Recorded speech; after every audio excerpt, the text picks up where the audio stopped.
তো এই স্পিড আমাদের ইন্টারনেটের জন্য সবচেয়ে বেশি প্রয়োজন।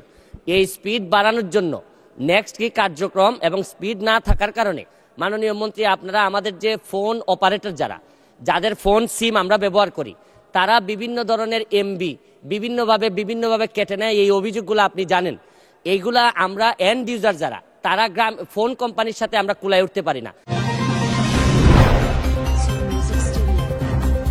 মাননীয় সদস্য সৈয়দ সাইদুল হক হবিগঞ্জ ৪ সম্পূরক প্রশ্ন করুন।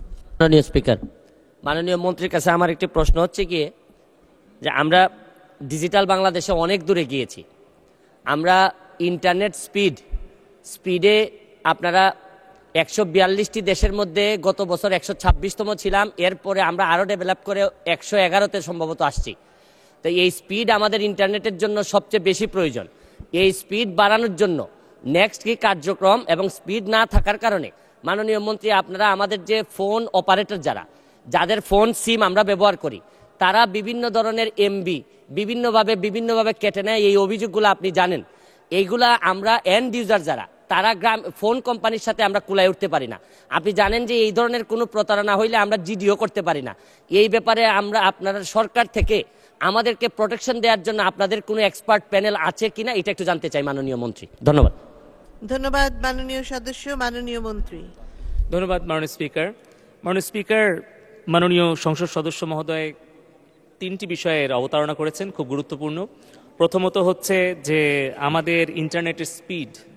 আমি আনন্দের সাথে বলতে পারি যে বাংলাদেশে ইন্টারনেটের যে ব্যয় মূল্য এটি পৃথিবীর অন্যতম সস্তা দামে আমরা ইন্টারনেট কিনতে পারি, যার অবদান আমাদের মাননীয় প্রধানমন্ত্রী জননেত্রী শেখ হাসিনার এবং মাননীয় আইসিটি উপদেষ্টা সজীব ওয়াজেদ জয়ের। কারণ আজ থেকে ১৫ বছর আগে বাংলাদেশে ইন্টারনেট ব্যবহারকারীর সংখ্যা ছিল মাত্র ৫০ লাখ মাননীয় স্পিকার, এবং তখন ইন্টারনেট পার এমবিপিএস এর দাম ছিল ৮৫,০০০ টাকা, এবং ঢাকার বাইরে কোনো ব্রডব্যান্ড কানেক্টিভিটি ছিল না। মোবাইল নেটওয়ার্ক তখন, এখন যেই 5th জেনারেশনে আমরা আছি এটা কিন্তু 2nd জেনারেশনে ছিল, অর্থাৎ মোবাইলে আমরা ইন্টারনেট ব্যবহার করতে পারতাম না।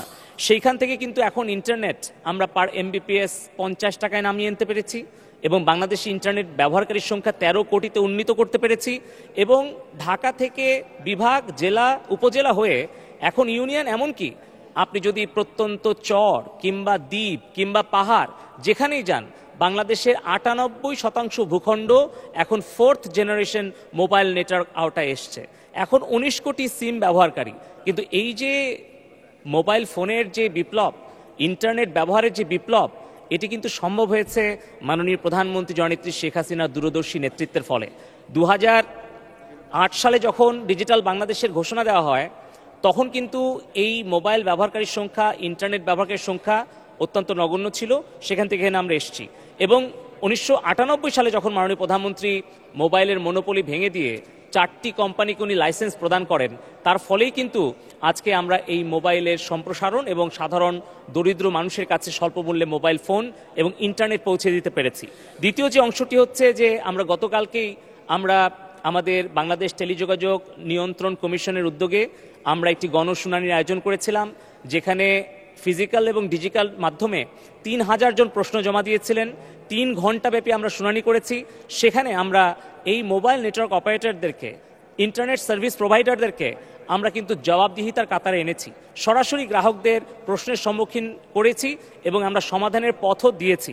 এবং তৃতীয়ত যেটা আমি বলবো যে আমাদের যে ভবিষ্যতে যে পরিকল্পনা, সেখানে অবশ্যই যে কোনো গ্রাহক, তিনি সংসদ সদস্য হন অথবা সাধারণ একজন নাগরিক হন, কৃষক হন, শ্রমিক হন, তারা যদি আমাদের বিটিআরসিতে অভিযোগ করেন, তাহলে সেই মোবাইল নেটওয়ার্ক অপারেটর কিংবা ইন্টারনেট সার্ভিস প্রোভাইডার যত প্রভাবশালী, যত বড় কোম্পানিই হোক, তাদেরকে আমরা আর্থিকভাবে ফাইন করব, তাদেরকে আমরা আইনের আওতায় আনবো, এবং আমাদের সেই আইটি অডিট টিম রয়েছে, ফাইন্যান্সিয়াল অডিট টিম রয়েছে।